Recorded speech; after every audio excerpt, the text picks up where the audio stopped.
Llegamos así a nuestro tercer y último bloque.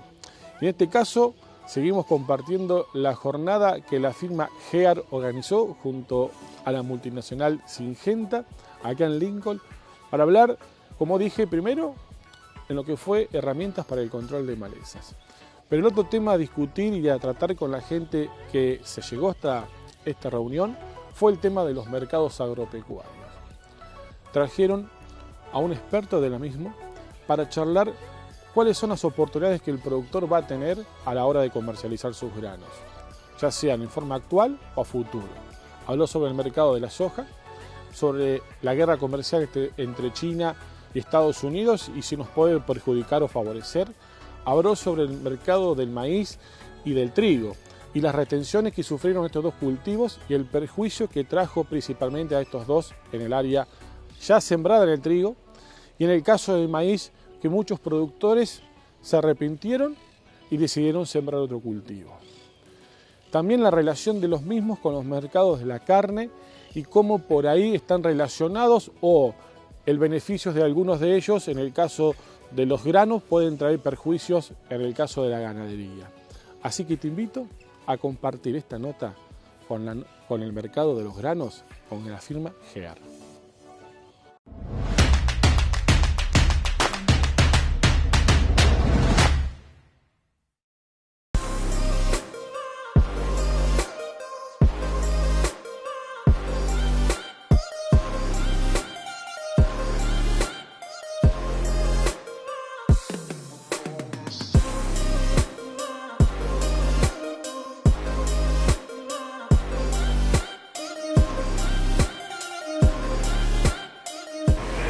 Citado, llamado, invitado por la gente de Syngenta y de GEAR a una charla técnica en una parte y después, bueno, el cierre es una charla de mercado de granos en donde vamos a hablar un poco de las variables que tenemos hoy importantes tanto a nivel internacional como a nivel local desde el punto de vista de la formación de los precios de los principales granos que básicamente son el trigo, el maíz y la soja. Tenemos muchas variables, muchos factores hoy dando vuelta en el mercado, desde la crisis comercial que está sufriendo Estados Unidos con China, que eso obviamente afecta definitivamente a la soja, ¿no? Porque estamos hablando de Estados Unidos, que hasta hace poco era el principal exportador mundial, hoy reemplazado por Brasil, y China, que es el principal comprador mundial de soja, el principal importador. Luego de una cosecha récord en Estados Unidos, que ahora está teniendo algún que otro tropiezo porque llovió mucho y ya a esta altura del año empieza a haber nevadas y hay muchas fotos circulando que hay fotos, digamos que hay sojas que están nevadas y se helaron, entonces es difícil cosecharlas. O sea, partiendo de esas variables que tienen que ver con la macro internacional, digamos lo que está pasando, lo que pasó con el trigo climáticamente en la ex Unión Soviética, lo que está pasando en Australia, las heladas que tuvimos nosotros en Argentina, vamos a ir desglosando ese mercado internacional y vamos a ir llegando, digamos, a la Argentina, que como bien vos decís, pasamos de una situación en donde analizamos prácticamente el mercado internacional y de golpe nos encontramos con algo que pensamos que no iba a ocurrir, que es la reinstalación de retenciones digamos en el trigo y en el maíz y sumado un esquema de retenciones fijo para la soja pero también móvil. Entonces yo diría que los últimos días el mercado internacional nos ayudó un poco en ese contexto y no hay que dejar de lado lo que pasó con el dólar también, ¿no? Porque ese esquema de retenciones al cual el presidente dijo que era un esquema o una cuestión impositiva malísima pero que la tuvo que poner, se da dentro de un contexto de una devaluación del 100% en la Argentina, ¿no? Entonces, vamos a hablar un poquitito de ese tema también, cómo juega el hecho de mirar los precios que muchas veces se miran en pesos y por ahí hay que mirarlo en dólares, ¿no? Y es entendible que un productor por ahí hoy pueda cancelar con menos soja alguna deuda que tenía especificada o algún crédito en pesos. Pero está claro que buena parte de sus costos también están vinculados al dólar, ¿no? Están dolarizados. Entonces, por ahí se comete el error de pensar que se está cobrando muchos pesos, pero en realidad mucha parte de los costos o buena parte de los costos están en dólares y vamos a hacer un poquito de hincapié también en esos temas y empezar a mirar un poquitito cómo se va definiendo el mercado del trigo, que es el primero en venir. y empezar a dilucidar con este nuevo esquema de retenciones qué puede llegar a pasar con el área sembrada con la gruesa, ¿no? Ya arrancó el maíz, en algunos lugares está seco, con lo cual puede haber un cambio de área, de hectareaje entre maíz y soja, que no hay que dejarlo de tener en cuenta tanto a nivel local, pero también a nivel internacional. No, obviamente que los que fijaron precios antes del nuevo esquema de retenciones en pesos por dólar, vendieron valores del trigo que hoy pueden estar parecidos, pero llegamos a tener precio del trigo de arriba de $200, 210, 215 para enero, lo cual es un precio bárbaro. Hoy estamos con precios un poquito por debajo de los 200, pero la realidad es que esta sumatoria de variables internacionales que han jugado a favor de los precios del trigo nos están depositando, para los que todavía no vendieron forward en enero, nos están depositando hoy con valores de 190, 195, que para el que necesita, digamos, poder cubrir sus necesidades financieras en cosecha, no son malos precios. De todas maneras, el trigo post cosecha, analizando un poco esta alada que hemos tenido, la Bolsa de Comercio de Rosario acaba de anunciar una achique en la producción de 2 millones de toneladas, y el ritmo tan fuerte de ventas del productor al exportador, pero también las ventas del exportador hacia el mercado internacional, hacen que, digamos, fuera de cosecha, el ritmo de ventas tan fuerte nos quede un año con muy poco saldo exportable de trigo, y eso lo puede tensionar al mercado del trigo con un mercado interno necesitado y con un año que va a ser, digamos, un año de elecciones también, ¿no? Que eso puede jugar mucho desde el punto de vista político en la Argentina. Tenemos un mercado de maíz que claramente sintió el golpe de este nuevo esquema de retenciones. Hoy, con el tipo de cambio que tenemos hoy, recordemos que el maíz paga, como la soja y como el trigo, 4 pesos por dólar exportado. Eso al tipo de cambio de hoy es una retención del 10%. Entonces, en las zonas que están muy cercanas a los puertos, todavía puede ser un cultivo tentador. En la medida que te vas alejando de los puertos, el maíz es un cultivo caro.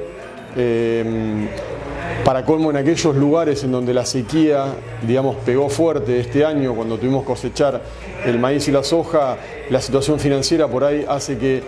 gastar, digamos, de más no sea lo más conveniente. Entonces se elige por ahí, desde ese punto de vista y desde el punto de vista de la rentabilidad, el trigo soja como mejor alternativa, ¿no? Creo que cambió mucho esa expectativa del productor en el momento, digamos, que se impusieron las retenciones. Una lástima, una picardía, ¿no? O sea, siempre es mejor tener la mayor diversidad de cultivos posibles. Me parece que acá también juega un poco esta situación de guerra comercial que hay entre China y Estados Unidos. Recordemos que Argentina es un exportador de aceite y harina de soja, no de poroto, pero es el tercer productor mundial. Y China lo que quiere es comprar el poroto, no el aceite y la harina. Entonces, si había algún bastión que había que conquistar por parte de China, era la Argentina. Brasil es el principal exportador mundial de poroto, ya lo tiene. Estados Unidos, que hoy no está jugando con China, es el segundo exportador mundial. Lo que necesitaba China para poder reemplazar en parte a Estados Unidos no era de Brasil, sino de la Argentina. El problema es que el hecho de haber quitado el diferencial arancelario, o sea que las retenciones del poroto, del aceite y la harina hoy sean iguales, y el hecho de que tengamos este esquema prácticamente de retenciones fijas y móviles, de igual manera para el poroto, el aceite y la harina, genera una mayor capacidad de pago por parte del sector exportador. Y en ese contexto me parece que es una medida a pedir de China. Bueno, el mercado de la soja es un mercado muy dinámico, tiene mucha volatilidad. Es un mercado que tiene una gran ventaja, tiene la demanda de China por un lado y tiene la demanda de los biocombustibles por el otro, cosa que no tiene el mercado del maíz o del trigo, sobre todo el del trigo, porque en el maíz están también el etanol o los biocombustibles como variable de demanda importante, pero además la soja tiene esa particularidad que es un mercado que tiene una diferencia respecto al resto y estriba en el hecho de que cuando vos comparás el comercio mundial de soja en relación a la producción y comparás el comercio mundial del maíz y del trigo en relación a la producción, la soja tiene esa particularidad que el 65%, más del 65% de la soja que se produce en el mundo se comercializa, entra en el circuito de importaciones y exportaciones, mientras que en el caso del maíz y del trigo solo el 20-25%. Entonces ahí hay una diferencia sustancial, por eso es que al ser más volátil genera más oportunidades. En este caso tiene una mancha el mercado de la soja de lo que venía haciendo los últimos 10 o 15 años, que es el conflicto entre China y Estados Unidos, que particularmente afecta al mercado de la soja. Entonces, bueno,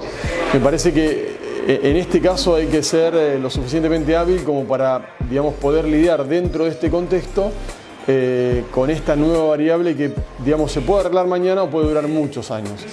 De todas maneras, ¿no? La soja siempre va a seguir siendo, por esa característica que acabamos de mencionar, un mercado que tiene oportunidades y que hoy, yo diría, tiene casi la gran mayoría de las variables negativas ya tomadas arriba del mercado. Una cosecha récord en Estados Unidos, el conflicto comercial consabido que ya comentamos entre China y Estados Unidos, la probabilidad de que haya una mayor cosecha en Sudamérica, los fondos de inversión que están vendidos, todas las variables negativas hoy ya, digamos, están de alguna manera tomadas dentro del mercado, y eso hace que hacia adelante la expectativa por ahí pueda generar oportunidades, ¿no? Que no las puedo asegurar, pero que si uno está atento, por ahí, digamos, puede tomarlas, sobre todo en la cobertura de la soja nueva, ¿no? No soy especialista en carnes, así que no voy a opinar sobre ese tema, pero sí entiendo que al haber una devaluación tan fuerte, que en el caso de los granos se traslada linealmente a esa mejora del tipo de cambio al precio en pesos, y entiendo que en la ganadería, como puede ser el tambo, los productores de cerdo, los polleros, que no trasladan el precio, digamos, de la carne linealmente con el tipo de cambio, obviamente que hoy están pasando un mal momento, y en este contexto seguramente que aquellos que han tomado los recaudos y que financieramente se han manejado, digamos, más prolijamente, están en mejores condiciones para continuar la carrera, ¿no? Hay que decir también que con estas tasas de interés, ¿no?, que se están pagando del orden del 70% con créditos restringidos, también lo que sucede es que a esos productores de carne o esos tamberos que necesitan financiamiento, entre el precio del principal costo, que es el alimento, y el hecho de tener un financiamiento caro, sin lugar a dudas que se le complica mucho la vida, la existencia y la posibilidad de seguir continuando si esto no se acomoda rápidamente.